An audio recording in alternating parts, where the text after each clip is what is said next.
Hey guys, Tara here from Recovering Book Hoarder, and today I have a book haul for the month of March, but these have come in over like the last month and a half, I'd say. Just to, in case anyone's curious, because I know it would bother me if I was on the other side of the screen, my shirt, since it's cut off, says, yep, I'm essential. One of the girls I work with made this for all of us because we are essential workers. So anyway, get that out of the way. Anyway, moving on. All right, so first, let's talk about 3 books I had ordered right after Christmas that just took forever to come in. 2 of them had said that they were lost, and then like 3 weeks later showed up after telling me that they were lost. And then another one, Amazon just kept saying it was like, it would let me know when it was back in. Seemed to never be coming back in, but it was in Barnes & Noble and had never been sold out. So I just switched my order from Amazon over to Barnes & Noble. So those are The Peach Keeper by Sarah Addison Allen. And this one I saw Krista recommend over on Books and Jams. And then Eve by William Paul Young. And this one just has a very interesting concept. And then the Barnes & Noble, I think it's their book of the year this year, and that was The World of Wonders by Amy. Okay. Do you see her last name? I'm sorry, I'm not even gonna attempt to pronounce that because there's no way I wouldn't butcher it. So it says, in praise of fireflies, whale sharks, and other astonishments. And this is all about like animals that are on planet Earth.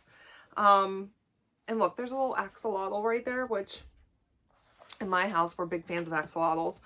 And then there's just beautiful illustrations throughout here. And it just sounds like a really interesting book. So I wanted to make sure that I picked that one up. Okay, then I have, we'll go with this one I picked up as soon as I finished my book club book for the book club that I run with my friend Ruth, which was Wildflowers from Winter, it was called, by Katie Ganscher. It's the first of a duology, and I immediately had to order the second one, and that is Wishing on Willows.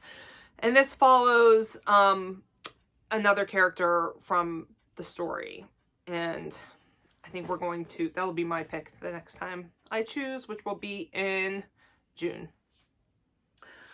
Then I got a book that I saw on my friend Janie's Instagram page, which I'll link her Instagram down below, because this just made me feel all the feels from my childhood reading days, and that is A Paperback Crush. A totally radical history of 80s and 90s teen fiction. And look at the books that are on the back. We've got Babysitter's Club, Sweet Valley High, R.L. Stine. Oh, R.L. Stine. I loved R.L. Stine so much. Let's see here, late 80s, early 90s, every penny that I got was spent on R.L. Stine, Richie Tankersley Cusick, and Christopher Pike books. I just love them so much. And then, of course, huge fan of the Babysitter's Club, Sweet Valley High. There was this other one called The Cheerleaders. They were just, oh, it was so good. And so this is like a love story to the young adult fiction of the 80s and 90s. And I am all in for it. All right, then I have a book. This one's not mine, but this was lent to me by my friend Jackie because she said it's really good and I'm going to like it. And that is Because You're Mine by I think it's Ray Frey or Rhea Frey. I'm not sure. But this is I think she described it as a psychological thriller, which I would never guess based on that cover. I would never see this and go, oh, psychological thriller. Totally want to pick that one up. This says on the front, brings to mind Jodi Picoult, a shocker of an ending you won't see coming. It's maybe not psychological thriller. What does it say? Wickedly twisty. Will have the reader guessing until the very last pages. I don't know, but I'm all for it. Jackie has yet to steer me wrong on any of her recommendations, so I have that one to fit into a TBR at some point. Okay, then for, on, let's see, end of May, or end of February, everything had to be sent by March 3rd, was the Reddit Secret Santa book exchange, which I've participated in for the last four or 5 years, I'm not sure.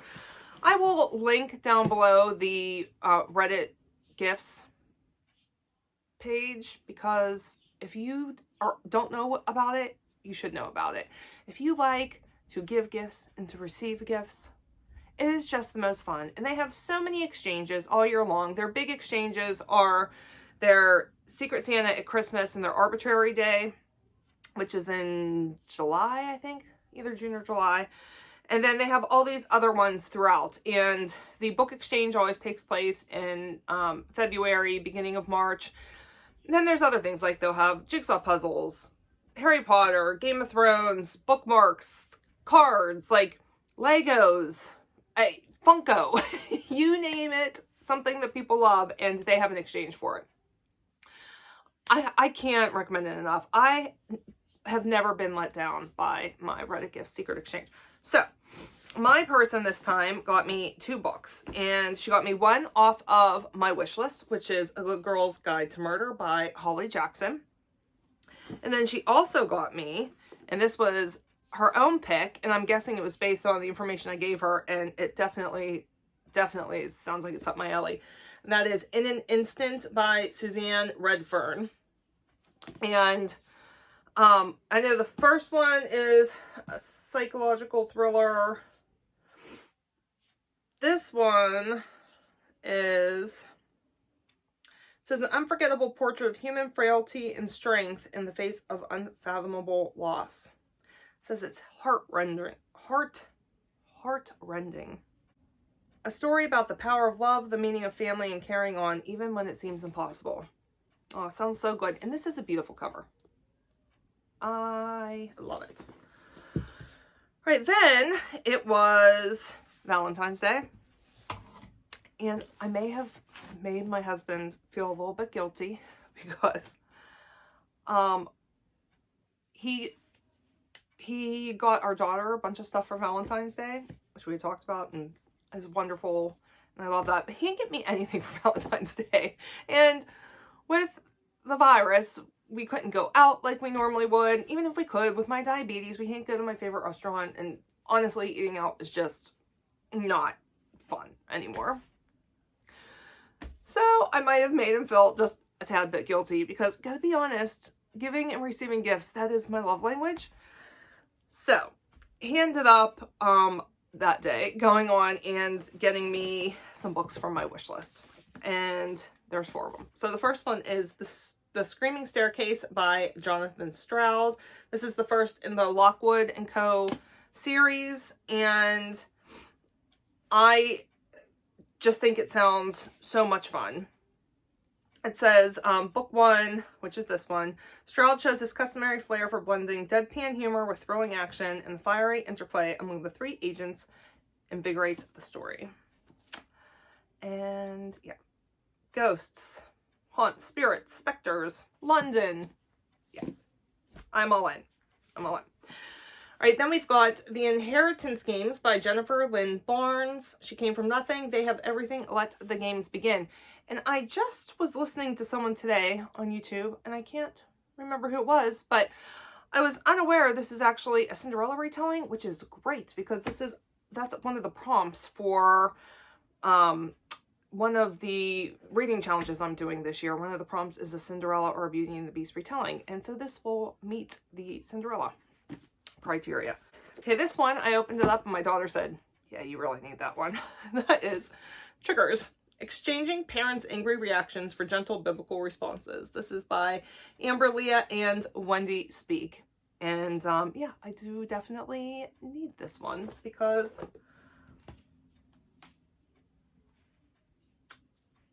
I need to stop and think before I react, especially to my daughter and my husband. I just can, what comes out of my mouth, I hate myself after what comes out of my mouth sometimes. Working on it. That's why my word for the year is gentleness. Okay, then finally, we've got Westworld and Philosophy, with the series editor being William Irwin, and these are a bunch of philosophical essays on the show Westworld, which is one of my husband and I's absolute favorite shows.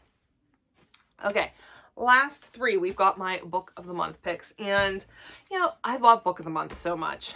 It is great in the sense, in so many senses, it's great. It's $14.99 a month, and then you have access to 5 books that they have put up as their selections for the month.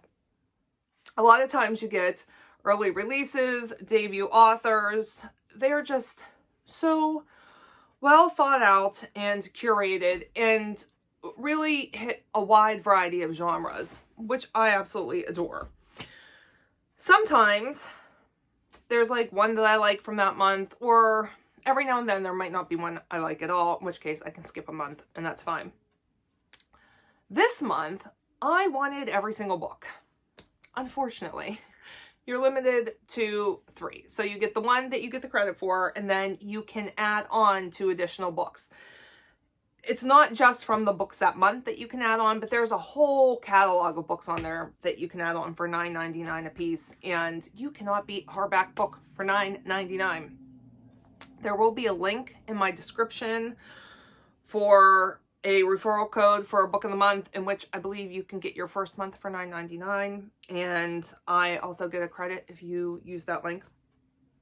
So this month, I had to pick 3 of the 5. I'll probably be adding those other 2 on in upcoming months at some point. So for those, we have The Last Apothecary by Sarah Penner, and I believe this is about a woman who works, who's almost like a farm, like, well, she's an apothecary. The woman who's an apothecary, and the people that come to her are women who have a reason to want to kill their husbands or other men that have done them wrong, and she keeps their name in a book, and eventually, like way, you know, a century later or something like that, that book is found and it's being looked into, and it was on my wish list and sounds so good.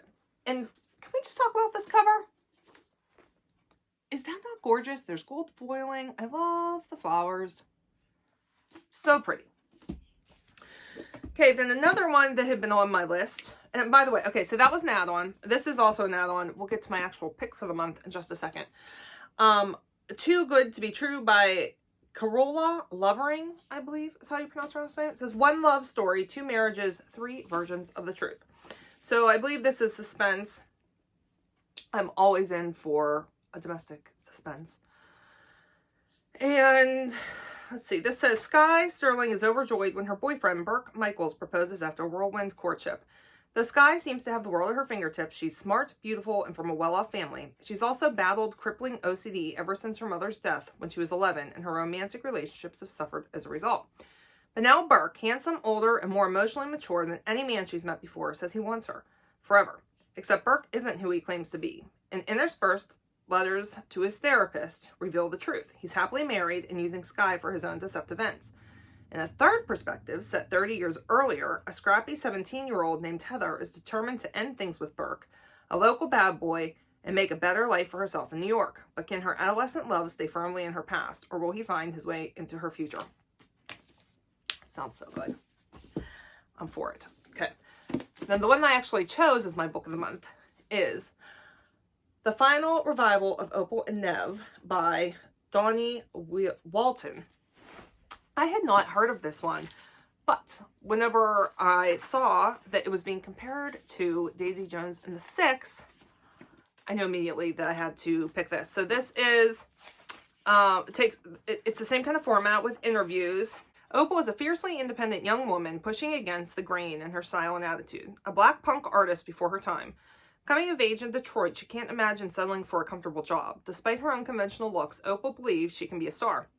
So when British singer-songwriter Neville Charles discovers her at a bar's amateur night, She takes him up on his offer to make rock music together for the fledgling Rivington Records.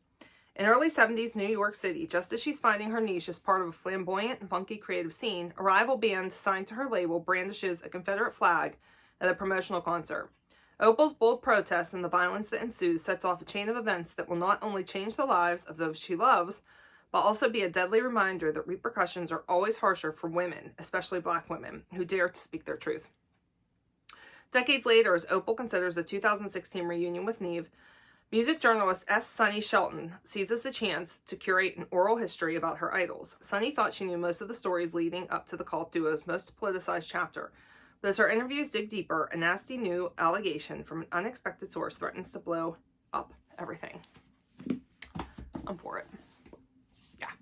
So anyway, those are all of the books that have recently come into my life. What about you guys? What have you bought recently? Have you read any of these books? Have you purchased any of these books? I would love to hear. I love interacting with people in the comments. If you like what you see, don't forget to hit that subscribe button and give me a thumbs up. And there's lots of links in the description.